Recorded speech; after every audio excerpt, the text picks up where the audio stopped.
Iyo ndwara y'ibitoke igisibija mu ntara ya Bururi imaze imyaka igera kuri 5 itanguye kuyibonekeza nkuko isoko ryacu ibururi ribimenyesha ngo abanyagihugu baratangazwa no kubona ico gihe cyose abategetsi ataco bigeze bakora ngo bayigwanye kandi bayimenye ikihashika.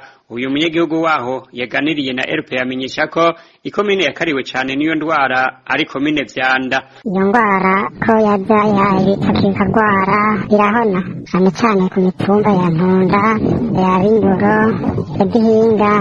Iyo ndwara yahamereye nabi cyane imitumba bisigaye byaragara. Icyo kibazo abajeje intwaro barakimenye haba ku bajejwe uburimyi muri komine Vyanda ndetse no ku rwego rwa province. Icyo bahanura bene gihugu kwari uko baraba babonye igitabo gifashwe bakababwira ko baca bakirandura kugira ngo ntikibandanye canduza ibindi.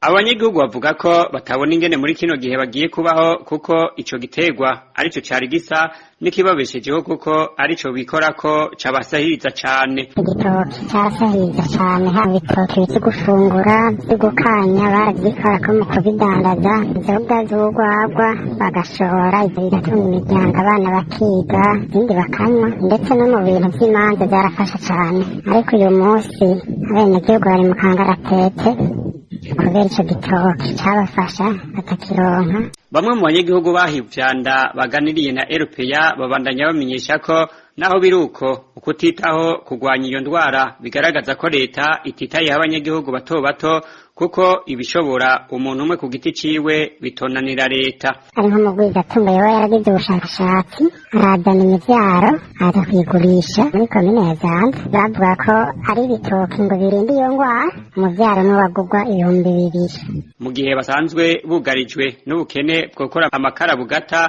abanyagihugu muri komine Vyanda hamwe nabo mu ntara ya Bururi muri rusange basaba leta gukora uko ishoboye ikabaronsa iyo mivyaro ku buntu bidashobotse ikabagurisha ko ku giciro kitavuna.